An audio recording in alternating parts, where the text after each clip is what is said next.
All right, welcome back. Blue and Gold, issue 6. So to recap what happened last time, basically Booster Gold, Blue Beetle, fought Omnizon, who is a princess of another alien race, who says, hey, we own Earth. And they said, okay, and then they didn't do it. And so Omnizon transported them back to her home planet, and they have to fight. But we pick up with Rip Hunter. I'm a time traveler, pretty much thought I seen it all until today, that is. An alien princess named Omnizon says Earth is part of her realm. That's her world, claiming it as part of their territory tens of thousands of years ago. She declared that everyone here is her subject and that her property is her property. As crazy as that sounds, according to my research, it's quite possible she is correct. Good old Rip Hunter. If you don't know who that is Booster Gold's son from the future, who is a time stream lord. Basically, he keeps track of the time stream. And these people that he's talking to are like, no way, they're not in charge of us. But we have Skeets and we have Buggle with Rip Hunter. Skeets repairs Buggles, which Buggle is basically just a ripoff of Skeets made by Ted Cord Blue Beetle.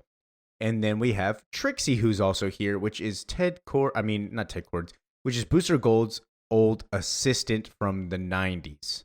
And so Rip Hunter says, we need more information. So he goes and hops back onto the time sphere with Trixie. She kind of just throws herself on, and so do Skeets and Buggles. Rip kind of accepts it. There's nothing he can really do about it. If they want to do it, they're going to do it. So he just gives up. And then they leave. But instead, we pick up with how Booster and Ted are doing. Stuck in a force field, Booster tries breaking out, and Ted tells Booster, Omnizon's old man said he was going to make us fight to the death.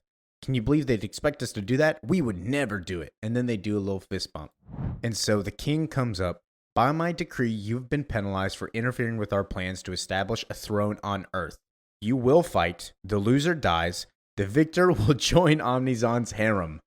Yay! Cementing the ties between Baymore and Earth. And Booster says, we're not going to do that. And the king responds, that's what everyone says, dog. We got a solution. If there's anything that you must accept, it's that you will fight. And Booster, as soon as the force field drops, runs out. We won't be bribed, bought, or muscled into fighting each other no matter what.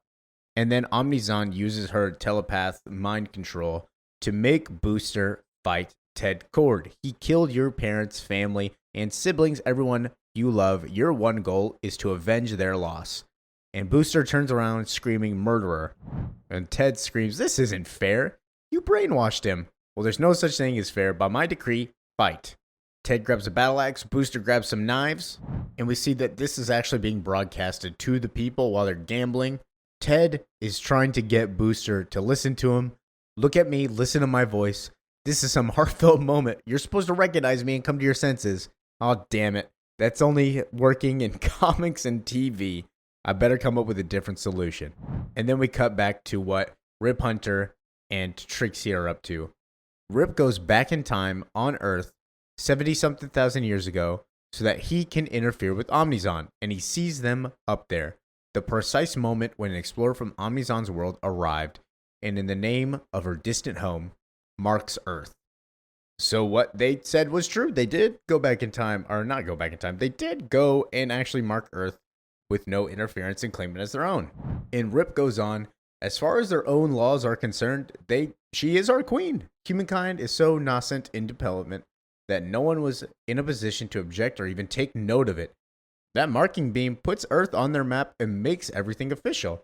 And I like how Trixie has to double down on this, and she's like, according to the law, their laws, yeah, not Earth laws. It doesn't matter what laws. And Rip's like, yeah, according to their laws, unless something changes. Well, how's something going to change? I'm going to go over there and fuck with it. I'm going to go break the rules. You can do that, Rip Hunter? Oh, yes, I can. My parents knew what I would become. They raised me in secrecy where no one could find me. They lest their enemies try to kill me as a child. To be perfectly honest, my name isn't even Rip Hunter.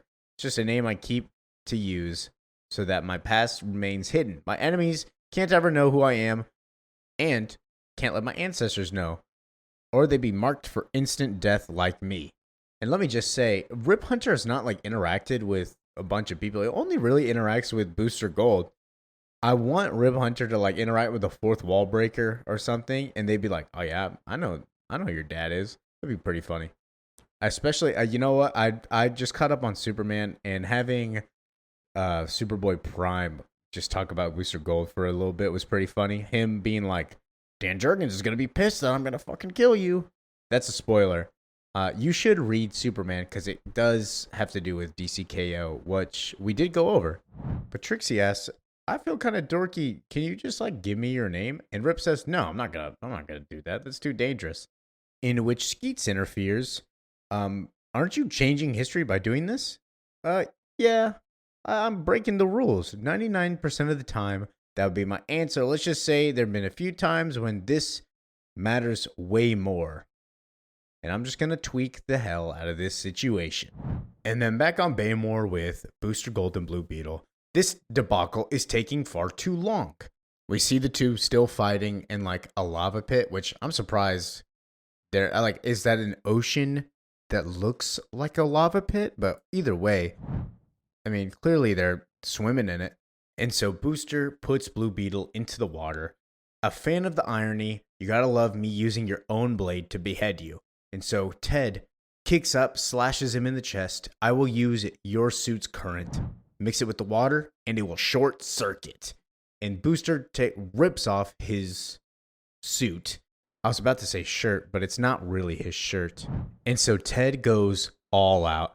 I begged you to stop, but you wouldn't. You wanted to kill me. I'm sorry, bro, but there's no other way. And he just punches him in the face. Until eventually, Rip Hunter comes in. As advanced as your people are, I'm betting you know who I am. If so, then you also know that when I speak of the past, I speak of the truth. Trust me when I say that your claims to this earth are hollow and without merit. This is the Time Master. Earth is not yours, never was. In fact, you have no right to claim it or force these men to fight. The king looks, he can't find it. Of all the crystals of illuminations reveal, it's gone? See? Exactly. Your charts, maps, records you've been using, all incorrect. And then Omnizon says, you know what? Why don't you admit that you moved it? And uses her mind control, to which he says, I didn't move it. I'm sure somebody else did. He made somebody else move it so they wouldn't have to. Your claims are based on your own laws, yet you can't confirm any of it. I suggest you find your marking jewel and press your case there. So Rip says, release Booster from your control, send these men back to Earth. And Omnizon says, I don't know how you did this, but I'm going to find out. And when I do, you will die, Time Master. The gang teleports back to Earth. And in the background, we have Skeets and Trixie going through the time sphere. Help me out here, Skeets. There must be some way we can watch what's happening on Barrymore right now. This is a time machine, Terry. Pressing buttons without knowing exactly what they could do is catastrophic. We must hope that the Beermans didn't realize the time sphere they saw was a projection cast by Buggles. And they announced that they were the ones who actually missed or moved the marking crystal and put it on another planet. And then she looks through the time sphere and sees Booster and a little kid. That child, that's Rip Hunter. Does that mean Booster Gold is... Yup, he's my dad. You shouldn't know, no one should. Booster doesn't know, and it's clear that he doesn't. If the universe knew they could take me out by killing him, his mother, or another ancestor of mine, he'd be dead. Probably your own mother as well. Don't tell him. And then she asks, who's your mother then? And Rip says, that's a secret. It's got to stay that way. See you, Terry. And then he teleports off. We learned that Rip Hunter was Booster Gold's son in the 2000, like the new 52 run. It wasn't really announced in the 80s, 90s run, whatever. And then somebody's watching from above. It's Blue Beetle, the third one. Haven't seen Ted or Booster in months. Thought I'd check out this blue and gold restoration deal of theirs. Seems like I walked in the middle of something big. And then he gets attacked. Last day of the Beatles is the next issue. I'll see you then. This was issue 6. I love Blue Beetle, Booster Gold. Booster Gold's doing some good stuff right now. I mean, yeah, he's been in Superman. He's pretty much one of the main people in DCKO. Ted Kord's not really doing anything. I know he popped up a little bit in Justice League Unlimited, but that's about it. So yeah, thank you for watching, liking, and subscribing. Leave a comment if you have any other comics you want me to go over.